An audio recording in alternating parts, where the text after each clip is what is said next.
Après affaire JB Piana, oh ebela bato babengaka papa Salvatore, ba mosusu babengaka papa Chéri, ba mosusu babengaka Kulutu, yo mutozolanda nga obengaka JB Piana nani, oblingaka to osepelaka kobenga JB Piana nani. S'il vous plaît, bokomela biso kana ba commentaire et kosala malamu. Voilà. Bandeko na nga lelo toye na dossier ya JB Piana papa Chéri, papa Salvatore, nini ezoleka na vie ya JB Piana, dossier eza nini, likambo eza nini.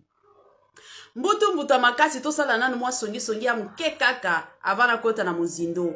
Papa Chéri akozala bongo bakoyamba ye na plateau ya papa na biso papa Sango. Akoyamba ye kuna na plateau, bandeko na nga ekozala ya koyinda le 20 na heure ya 20h juste. Ekozala ya kobeba papa na biso JB Piana papa Salvatore papa Chéri alingi aloba nini ezotungisa ye na motema, nini oyo alingi abimisa ba secret ya Werason to alingi aya kopanza wenge to eza ndenge nini. Bandeko nanga tozala toujours scotché connecté sur notre chaîne Étoile Nines TV kande boyebi ngana yela kabino toujours ba dossier ya sika eye ya kitoko eye Glade Beauty ayeli bino masolo ya kitoko, masolo ya poso, masolo ya beauté, masolo ya mbetu. Tango tobeta deja lisolo ya mbetu toyebi biso nyonso pona bolingo evanda, pona libala evanda, esengelaka toujours papa zala makasi, mama zala na baposa. Sikoyo na Glade Beauty masolo ya kitoko ya baposa ezali pona bandeko mosusu oyo bazonyo kwa makasi na oyo etali makambo ya posa, ozalaka na posa te papa makasi nyonso ezosilaka, benga Glade Beauty bisika masolo ya kitoko evandi. Pona o etali makambo ya poso, ozana ba bouton, ozana ba tache, ozana ba tampon, en tout cas benga Glade Beauty bandeko nanga. Kuna ba masolo ba produit ya kitoko, ba produit ya kilikili, ba produit o eza penza efficace, eza kaka na Glade Beauty. Ba formation pe ya makasi pona bandeko na biso oyo balingaka koyekola kosala na musala ya oyo etali beauté ezo salema na salon ya Glade Beauty la famille kuna na Londres. Pona bandeko na biso mosusu oyo bakolinga koyekola ozalaka na Paris plus précisément esalamaka une fois na mois. Yo tia kaka rendez-vous na yo na numéro oyo ezolekaka na babande d'écran na bino bokozala en contact na Glade Beauty. Pona bandeko mosusu o baza mosika pona kozua produit na biso bomi tungisa te totindaka na biso ba produit partout dans le monde, ezala oyo ya kozala makasi na mbetu, ezala oyo etali makambo ya poso totindaka na biso, bino bokomela biso kaka na ba numero na biso kaka ndenge esengeli. Ba dossier ya bien la famille concernant surtout et encore ba musicien na biso. Toye kolala kolamuka dossier ya JB Piana na mona ki mwa ba pele ebele batu babenga kinga surtout batu ya YouTube babenga kinga makasi balobi mama Étoile kotana no dossier oyo po ce n'est pas possible. Ce n'est pas possible la dossier yango eza ndenge nini. JB Piana na bata nyonso a défendre toujours fait rigola. To mona ki moto bande kopela ba phénomène bato ya Werason ba bandayi na ba série moko kofinga faire rigola que non aza ingrat aza mwana moko mabe après ba sacrifice nyonso o Werason asaleli ye. En tout cas nde merci ye faire rigola azopesa Werason ata soki bagolo bazofinga Werason ye faire rigola akotikala koya atako defanga Werason te.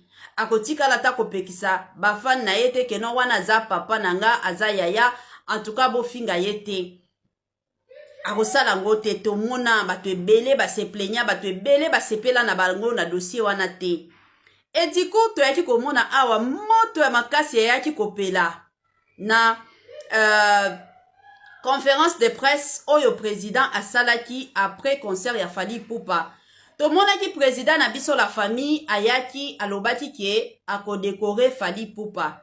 Tango alobi bongo aye kobanda pe kokumisaka ndenge ezalaka ba musicien ya mboka na biso akomi komentionne ba musicien amentionnaki ba Werason ba Koffi Olomide ekomi na tour ya Ferregola batikala komentionne kombo ya Ferregola te tolanda biso nyonso tango kaka président amentionnaki te ezalaki na mutu kaka na parlement kuna na conférence ya presse kuna aye koloba na président bagolwa pe bazali po Ferregola azali président na biso aseki ayebika Ferregola aza mwana ndako toya kolamuka boye la famille ezalaki ya kobeba surtout na TikTok moto epelaki président afingamaki na ndenge moko ya kosakana te kofingama ya président ekomaki tina niveau bakendaki kofinga Mama Marthe oyo aza koko national.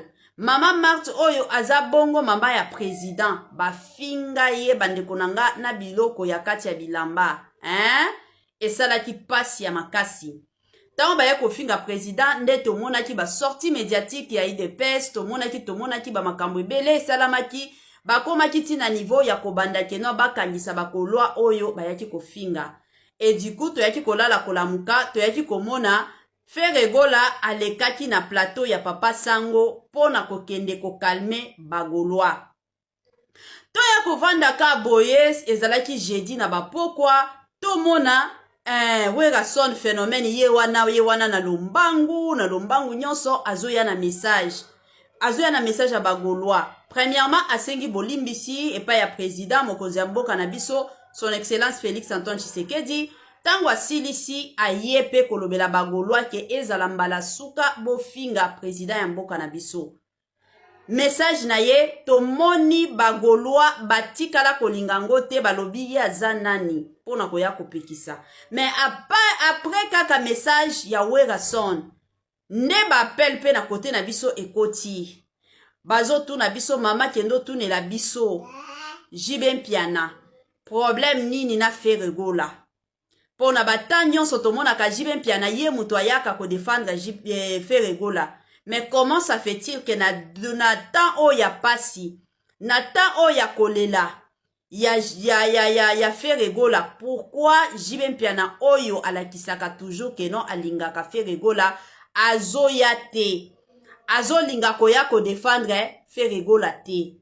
Message bagolwa oyo bazo bengaka mama Étoiline bazoya kopesa biso que non topesa Jibe Mpiana. Bon. Na mekana koloba ka mwa muke na sina lobi déjà mingi na mekana koya koloba déjà na dossier ya Ferregola soki tomoni Jibe Mpiana te cela ne veut pas dire que non alingi lisusu Ferregola te, je ne pense pas.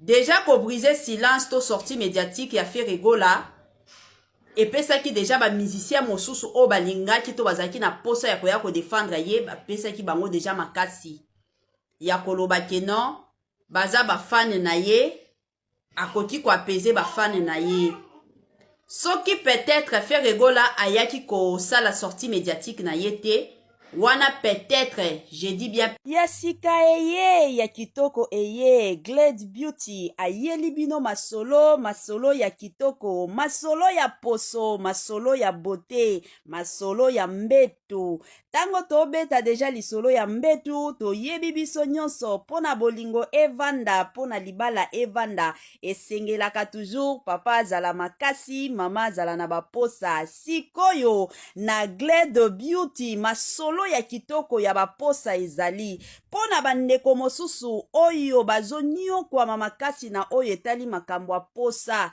ozalaka na posa te papa makasi nyonso ezosilaka benga Glade Beauty bisika masolo ya kitoko evandi pona oyo etali makambo ya poso ozana ba bouton ozana ba tache ozana ba tampon en tout cas benga Glade Beauty bandeko nanga kuna ba masolo ba produit ya kitoko ba produit ya kilikili produit o eza penza efficace eza kaka na Glade Beauty ba formation pe ya makasi pona bandeko na biso oyo balingaka koyekola kosala na musala ya oyo etali beauté ezosalema na salon ya Glade Beauty la famille kuna na Londres. Pona bandeko na biso mosusu oyo bakolinga koyekola ozalaka na Paris plus précisément esalamaka une fois na mois. Yo tia kaka rendez-vous na yo na numéro oyo ezolekaka na babande d'écran na bino bokozala en contact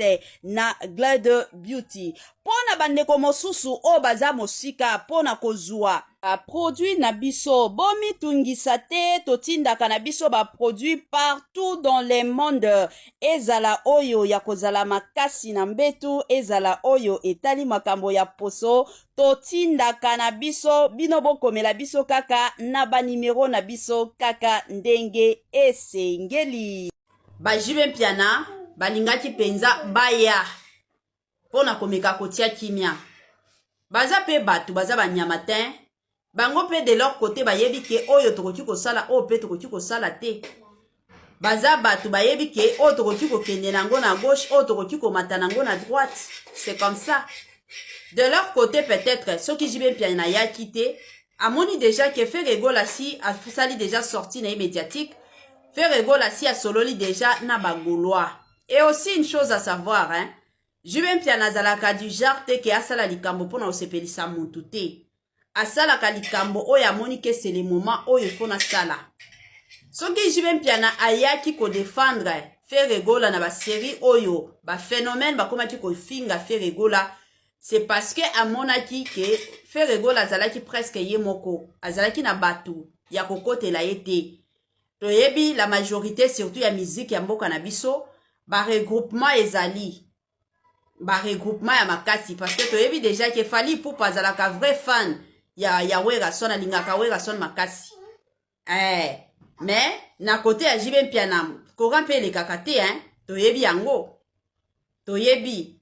Alors ye pe Jibe mpiana moni de son côté Werason azalaka na Fally nga pe na memata Ferregola parce que toyebi héritier Watanabe aza bongo mwana penza ya Werason ye penza alingaka Werason na motema na ye mobimba ye penza sepelaka na ye na Werason. Donc ce qui est compréhensif de son côté amoni ke soki problème ezali na côté ya Ferre na koya ko défendre mais na dossier oyo peut-être amonaki na ye ke ce n'est pas vraiment important surtout que Ferregola parce que eza makambo moko esalamaki mbangu après kaka 2 jours ya pamba Ferregola ayaki kosala sortie médiatique na ye. Siko soki déjà moto asali sortie médiatique kise lisusu bino boya bagolwa bino bo sapeze kaka bo vanda kimia mais quand même ata kutu ba défendraka bato ata kutu tolingaka kolobila bato ezala ba dossier mosusu peut-être mosusu pe to vandi kimia lobi o pe elekelanga eleka nango oyo pe eza yanga te o pe na sala semblant c'est comme ça bino bolingaka Jibe mpiana ya pour que na sima bo bando finga nde Amida Shatir tellement que bato ebele bakokaka na bango koya kofinga Vital Kamerhe te bapréféraka na bango bayela na nzela ya Amida Shatir ata bino moko botika pe Jibe mpiana avanda Jibe mpiana baswani na Ferregola te baza na bango bien mais ba raison personnelle sortie médiatique pe ya Ferregola eyaki ko faciliter bato ebele baya ko défendre ye te. Soki Ferregola asalaki sortie médiatique te wana bato mosusu balingaki baya ko défendre mais malheureusement ou bien tokoki koloba heureusement Ferregola asalaki mbala moko sortie médiatique na ye oyo esalaki que bato ya koya ko défendre ye bazala te à part bagolwa na ye. En tout cas bagolwa boza ba soda ya makasi na tikala kondima te. En tout cas na komi kondima ngo boza bato moko ya kimia mais boza ba soda ya sika ya kitoko Glade Beauty ayeli bino masolo ya kitoko masolo ya poso masolo ya beauté masolo ya mbeto mbetu. Tango tobeta deja lisolo ya mbetu, toyebi biso nyonso pona bolingo evanda, pona libala evanda, esengelaka toujours papa azala makasi, mama azala na baposa. Sikoyo na Glade Beauty, masolo ya kitoko ya baposa ezali. Pona bandeko mosusu oyo bazonyo kwa mamakasi na oyo etali makambo ya posa. Ozalaka na posa te, papa makasi nyonso ezosilaka. Benga Glade Beauty, bisika masolo ya kitoko evandi. Pona oyo etali makambo ya poso, oza na ba bouton, oza na ba tache, oza na ba tampon. En tout cas, benga Glade Beauty bandeko nanga. Kuna ba masolo ba produit ya kitoko, ba produit ya kilikili, ba produit o eza penza efficace, eza kaka na Glade Beauty. Ba formation pe ya makasi pona bandeko na biso oyo balingaka koyekola kosala na musala ya oyo etali beauté ezo salema na salon ya Glade Beauty la famille kuna na Londres. Pona bandeko na biso mosusu oyo bakolinga koyekola ozalaka na Paris plus précisément esalamaka une fois na mois. Yo tia kaka rendez-vous na yo na numéro oyo ezolekaka na babande d'écran na bino bokozala en contact na Glade Beauty. Pona bandeko mosusu o baza mosika pona kozua produit na biso bomi tungisa te totindaka na biso ba produit partout dans le monde. Ezala oyo ya kozala makasi na mbetu, ezala oyo etali makambo ya poso, totindaka na biso bino bokomela biso kaka na ba numero na biso kaka ndenge esengeli. Dossier pe affaire JB Piana. O ebela bato babengaka papa Salvatore, ba mosusu babengaka papa Chéri, ba mosusu babengaka Kulutu. Yo mutozolanda nga obengaka JB Piana nani? Oblingaka to osepelaka kobenga JB Piana nani? S'il vous plaît, bokomela biso kana ba commentaire ekosala malamu. Voilà. Bandeko nanga lelo toye na dossier ya JB Piana papa Chéri, papa Salvatore, nini ezoleka na vie ya JB Piana, dossier eza nini, likambo eza nini. Mbutu makasi tosala nanu mwa songi ya muke kaka avana kota na muzindo. Papa Chéri akozala bongo bakoyamba ye na plateau ya papa na biso papa Sango. Akoyamba ye kuna na plateau, bandeko nanga ekozala ya koyinda le 20 na heure ya 20h juste.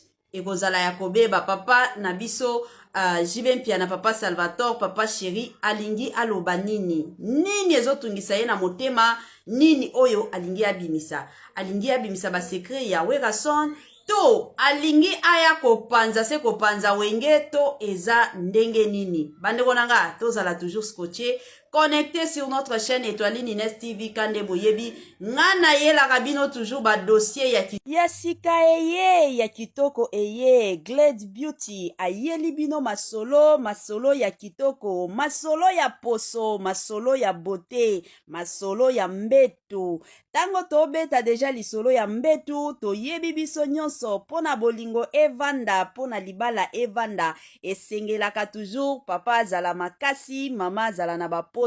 Sikoyo na Glade Beauty masolo ya kitoko ya baposa ezali. Pona bandeko mosusu oyo bazonyo kwa mamakasi na oyo etali makambo ya posa. Ozalaka na posa te, papa makasi nyonso ezosilaka. Benga Glade Beauty, bisika masolo ya kitoko evandi. Pona oyo etali makambo ya poso, oza na ba bouton, oza na ba tache, oza na ba tampon. En tout cas, benga Glade Beauty bandeko nanga. Kuna ba masolo ba produit ya kitoko, ba produit ya kilikili, ba produit o eza penza efficace, eza kaka na Glade Beauty. Ba formation pe ya makasi pona bandeko na biso oyo balingaka koyekola kosala na musala ya oyo etali beauté ezo salema na salon ya Glade Beauty la famille kuna na Londres. Pona bandeko na biso mosusu oyo bakolinga koyekola ozalaka na Paris plus précisément esalamaka une fois na mois. Yo tia kaka rendez-vous na yo na numéro oyo ezolekaka na babande d'écran na bino bokozala en contact na Glad Beauty. Pona bandeko mosusu o baza mosika pona kozwa produit na biso bomi tungisa te totindaka na biso ba produit partout dans le monde ezala oyo ya kozala makasi na mbetu ezala oyo etali makambo ya poso totindaka na biso bino bokomela biso kaka na ba numero na biso kaka ndenge esengeli. Ba dossier ya bien la famille concernant surtout et encore ba musicien na biso. Toye kolala kolamuka dossier ya JB Mpiana na mona ki mwa ba pele ebele bato babenga tinga surtout bato ya YouTube babenga tinga makasi balobi mama Étoiline kotana no dossier oyo po ce n'est pas possible. Ce n'est pas possible la dossier yango eza ndenge nini. JB Mpiana na bata nyonso a défendre ka toujours faire rigola. To mona ki moto bande kopela ba phénomène bato ya Werason babandaki na ba série moko kofinga faire rigola que non aza ingrat aza mwana moko mabe après ba sacrifice nyonso o Werason asaleli ye en tout cas ne merci ye faire rigola azopesa Werason ata soki bagolo bazofinga Werason ye faire rigola akotikala koya ata ko défendre Werason te akotikala ata kopekisa bafan na ye te ke non wana aza papa nanga aza yaya en tout cas bofinga ye te akosala ngo te tomona bato ebele baseplenya bato ebele basepela na bango na dossier wana te et du coup toyaki komona awa moto ya makasi yaki kopela na conférence de presse oyo président asalaki après concert ya Fally Ipupa. Tomonaki président na biso la famille ayaki alobaki ke akodekore Fally Ipupa.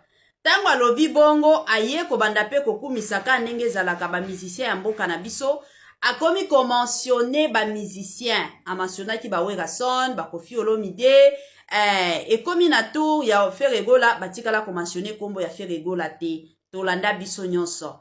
Tango kaka président mentionaki te ezalaki na mutu kaka na parlement kuna na conférence ya presse kuna aye koloba na président bagolo pe bazali po faire rigola zali président na biso aseki ayebika faire rigola za mwana ndako toya kolamuka boye la famille ezalaki ya kobeba surtout na TikTok moto epelaki président afingamaki na ndenge moko ya kosakana te kofingama ya président ekomaki tina niveau bakendaki kofinga mama Marthe oyo aza koko national mama Marthe oyo aza bongo mama ya président bafinga ye bandeko nanga na biloko ya kati ya bilamba esalaki pasi ya makasi.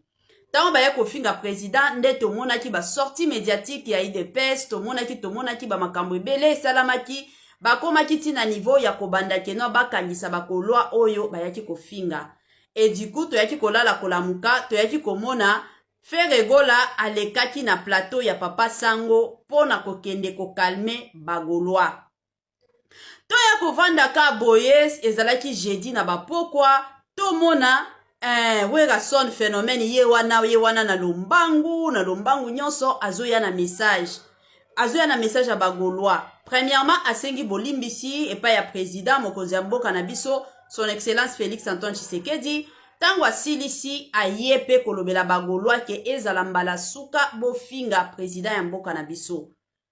Message na ye tomoni bagolwa batikala kolingango te balobi ye aza nani pona koya kopekisa mais après kaka message ya Werason ne bapel pe na kote na biso ekoti bazo tuna biso mama kendo tunela biso JB Mpiana problème nini na faire rigola pona bata nyonso tomonaka JB Mpiana ye mutu ayaka ko défendre faire rigola. Mais comment ça fait-il que na temps o ya pasi, na temps o ya kolela, ya faire rigola. Pourquoi JB Mpiana oyo alakisaka toujours que non alingaka faire rigola, azo ya te, azo linga koya ko défendre faire rigola te. Message bagolwa oyo bazo benga ka mama Étoiline, bazo ya kopesa biso que non to pesa JB Mpiana. Bon. Non, mais quand on koloba ka mwa muke, na sina lobi déjà mingi, na mekana koya koloba.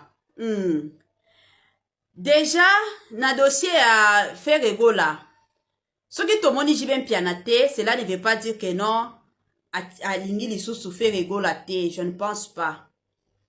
Déjà pour briser silence to sortie médiatique ya faire égola.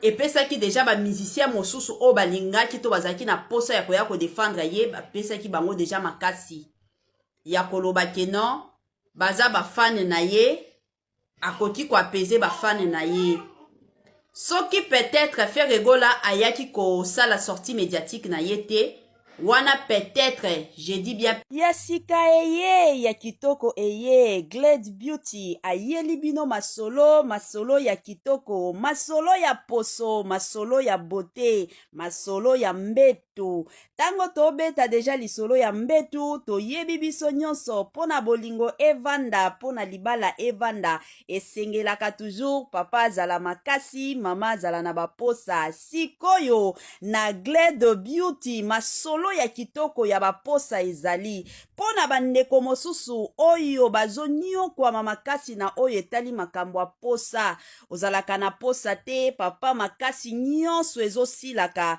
benga Glade Beauty bisika masolo ya kitoko evandi pona oyo etali makambo ya poso oza na babouton oza na batache oza na batampon en tout cas benga Glade Beauty bandeko nanga kuna ba masolo ba produit ya kitoko ba produit ya kilikili ba produit o eza penza efficace eza kaka na Glade Beauty ba formation pe ya makasi pona bandeko na biso oyo balingaka koyekola kosala na musala ya oyo etali beauté ezosalema na salon ya Glade Beauty la famille kuna na Londres pona bandeko na biso mosusu oyo bakolinga koyekola ozalaka na Paris plus précisément esalamaka une fois na mois yo tia kaka rendez-vous na yo na numéro oyo ezolekaka na babande d'écran na bino bokozala en contact na Glade Beauty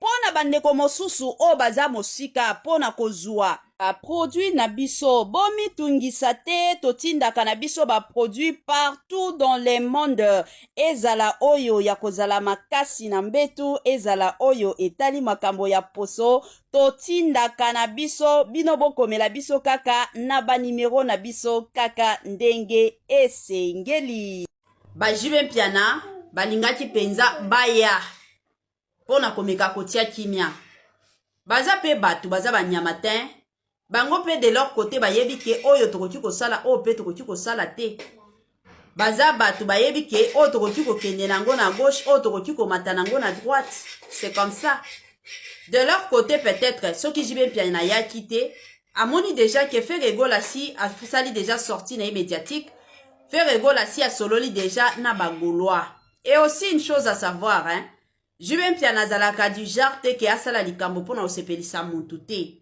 asalaka likambo oyo amoni ke c'est le moment oyo fona sala soki jibe mpiana ayaki kodefendre faire égola na basérie oyo baphénomène bakomaki kofinga faire égola c'est parce que amonaki ke faire égola azalaki presque ye moko azalaki na batu ya kokotela ye te toyebi la majorité surtout ya musique ya mboka na biso baregroupement ezali baregroupement ya makasi parce que toyebi déjà ke Fally Ipupa azalaka vrai fan ya Werason alingaka Werason makasi mais na côté ya jibe mpiana courant mpe elekaka te toyebi yango toyebi alors ye mpe jibe mpiana moni de son côté Werason azalaka na Fally nga mpe na memata faire égola parce que toyebi héritier Watanabe aza bongo mwana penza ya Werason ye penza alingaka Werason na motema na ye mobimba ye penza sepelaka na ye na Werason donc ce qui est compréhensif de son côté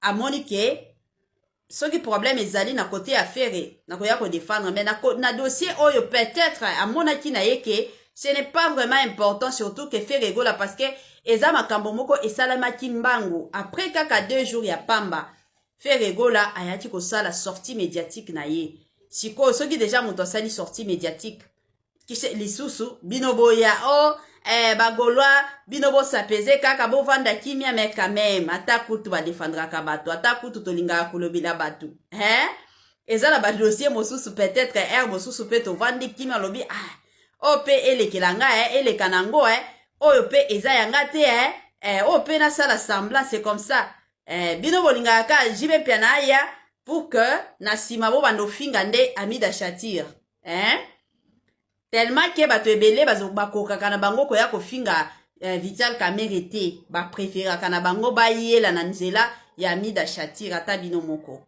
botika mpe jibe mpia na avanda jibe mpia na baswani na fe regola te baza na bango bien mais raison personnelle sortie médiatique pe ya fe regola eyaki kofacilite bato ebele baya kodefendre ye te soki fe regola asalaki sortie médiatique te wana bato mosusu balingaki baya kodefendre mais malheureusement ou bien tokoki koloba heureusement fe regola asalaki mbala moko sortie médiatique na ye oyo esalaki ke bato ya koya kodefendre ye bazala te à part bagolwa na ye. En tout cas, bagolwa boza ba soda ya makasi. Natikala kondima te.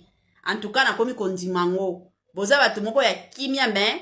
Boza ba soda ya makasi. Ya sika eye, ya kitoko eye. Glade Beauty. Ayeli bino masolo ya kitoko. Masolo ya poso. Masolo ya beauté. Masolo ya mbetu. Tango tobeta deja lisolo ya mbetu, toyebi biso nyonso, pona bolingo evanda, pona libala evanda, esengelaka toujours, papa azala makasi, mama azala na baposa, sikoyo, na Glade Beauty, masolo ya kitoko ya baposa ezali, pona bandeko mosusu, oyo bazo nyokwa makasi na oyo etali makambo ya posa, ozalaka na posa te, papa makasi nyonso ezo silaka, benga Glade Beauty, bisika masolo ya kitoko evandi. Pona o etali makambo ya poso, ozana ba bouton, ozana ba tache, ozana ba tampon, en tout cas, benga Glade Beauty bandeko nanga, kuna ba masolo ba produit ya kitoko, ba produit ya kilikili, ba produit o eza penza efficace, eza kaka na Glade Beauty.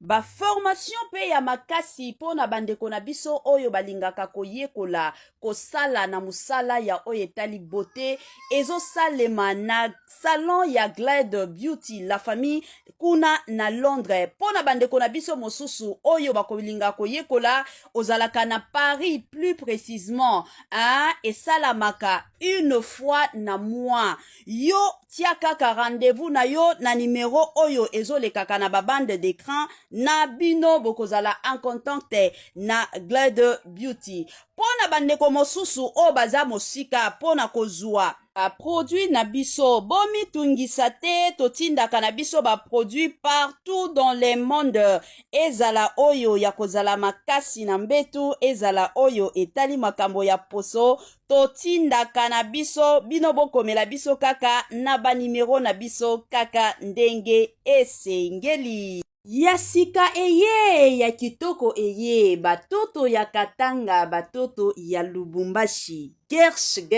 biashara aye na makambo ya sika makambo ya moto makambo ya kilikili kande tobetaka lisolo awa mituka nde mituka ozana posa osomba mutuka kande boyebi benga Gersh biashara bisika mituka ya kalite ya kitoko ba mituka oyo ezotambola na kitoko nyonso ezali kande na yebisaka bino toujours et encore ebele ya batu batekaka mituka ebele ya batu batekaka kalite te mais muke kaka ne batekaka kalite chez Gershom biashara c'est la qualité kande boyebi bandeko nanga ba mituka ya sika ba mituka ya kitoko ba mituka oyo ezotambola na kitoko nyonso soki omati na mutuka oyo yo moko osepeli soki omati na mutuka oyo yo moko oyoki yoka gu tala soin tala sebene mituka kitoko o wapi